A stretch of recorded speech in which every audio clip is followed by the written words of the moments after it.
29 جنوری کو امریکہ میں ایک جہاز اڑ رہا تھا، امریکن ایئر لائن فلائٹ 5342۔ اس فلائٹ پر 64 لوگ موجود تھے۔ جہاز کے پائلٹس کا نام سیمن لیلی اور جوناتھن کیمپس تھا۔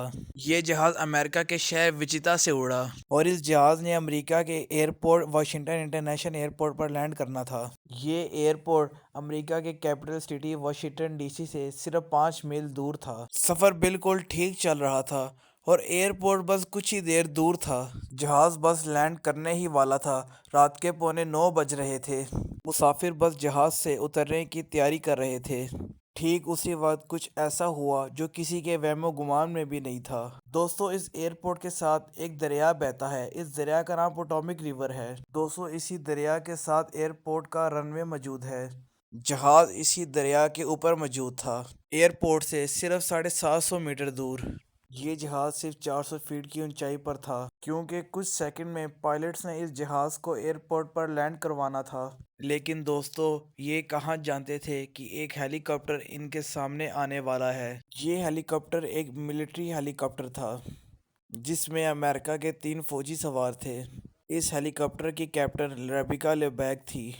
یہ ہیلی کاپٹر بھی اس وقت اسی دریا کے اوپر اڑ رہا تھا، جس کے اوپر وہ جہاز اڑ رہا تھا جو بس لینڈ کرنے ہی والا تھا۔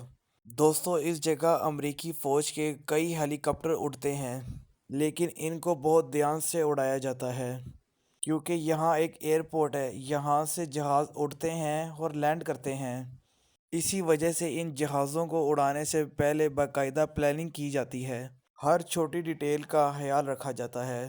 بہرحال، ایئر ٹریفک کنٹرولر نے اس جہاز سے رابطہ کیا اور ان سے پوچھا کہ آپ کو آس پاس کچھ جہاز تو نظر نہیں آ رہا؟ جہاز میں سوار 3 فوجی ہیلی کاپٹرز نے کہا، ہاں، ہمیں ایک جہاز نظر آ رہا ہے۔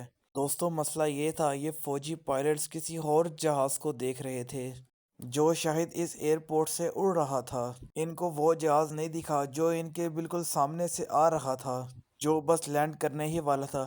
اس سے پہلے ایئر ٹریفک کنٹرولر کچھ بولتا یا ان فوجیوں کو وارن کرتا، یہ ہیلی کاپٹر اس جہاز کے راستے پہ آ گیا، جس سے یہ دونوں ٹکرا گئے اور ایک بہت بڑا دھماکہ ہوا اور یہ جہاز اور ہیلی کاپٹر پوٹومک ریور پر گر کر تباہ ہو گئے۔ 266 لوگ اس افسوسناک واقعے میں ہلاک ہو گئے۔ ایسا کیسے ہو گیا کہ اتنی مین جگہ پر جہاں سارے جہاز اڑتے ہیں، ایک جہاز اور ہیلی کاپٹر کیسے ٹکرا گئے؟ شاید کچھ غلطیاں ہیں جن کی وجہ سے یہ حادثہ پیش آیا ہو۔ دوستو، پہلی بات تو یہ ہے، یہ جو فوجی ہیلی کاپٹر تھا، اسے ایک رول کے تحت اڑایا جا رہا تھا۔ اس رول میں فوجی پائلٹس کو خود دیکھنا پڑتا ہے کہ آس پاس کچھ جہاز اڑ تو نہیں رہا۔ مسئلہ یہ تھا کہ اس ہیلی کاپٹر میں صرف 3 لوگ سوار تھے، حالانکہ 2 پائلٹس کے علاوہ 2 اور بندے بھی موجود ہونے چاہیے تھے جو آس پاس کسی جہاز پر نظر رکھتے۔ دوسری وجہ یہ ہے کہ اس جہاز کو 200 فیٹ کی اونچائی پر اڑنا چاہیے تھا۔ اگر یہ ہیلی کاپٹر 200 فیٹ کی اونچائی پر اڑتا تو یہ حادثہ پیش ہی نہ آتا۔ یہ بھی ہو سکتا ہے کہ ہیلی کاپٹر کے پائلٹس نے نائٹ ویژن گاگلز نہ پہنے ہوں۔ رات ہو رہی تھی، اس وقت ایئرپورٹ کی لائٹ دریا سے ریفلیکٹ ہو رہی تھی۔ شاید اسی وجہ سے ان فوجی پائلٹس کو اس جہاز کا پتہ ہی نہ چل سکا ہو۔ دوستو، آخری بات تو یہ ہے کہ اس جہاز کو آخری وقت پر ایئرپورٹ کے ایک دوسرے رن وے پہ اتارنے کا کہا گیا تھا۔ یہ ایک نارمل سی بات ہے، لیکن اس جہاز نے لینڈ کرنے سے قبل اپنا راستہ تھوڑا سا موڑا۔ شاید اس وجہ سے یہ حادثہ پیش آیا ہو۔ اس میں ایئر ٹریفک کنٹرولر کی بھی غلطی ہو سکتی ہے۔ بہرحال دوستو، اس جہاز میں سوار تمام مسافر تو مر گئے، ساتھ ہی ساتھ ان کی فیملیز کی لائف بھی چینج ہو گئی۔ اس جہاز پر ایک پاکستانی عورت بھی سوار تھی جس کا نام اسرا حسین تھا۔ اسرا حسین کا شوہر اس کو لینے کے لیے ایئرپورٹ پر آیا تھا۔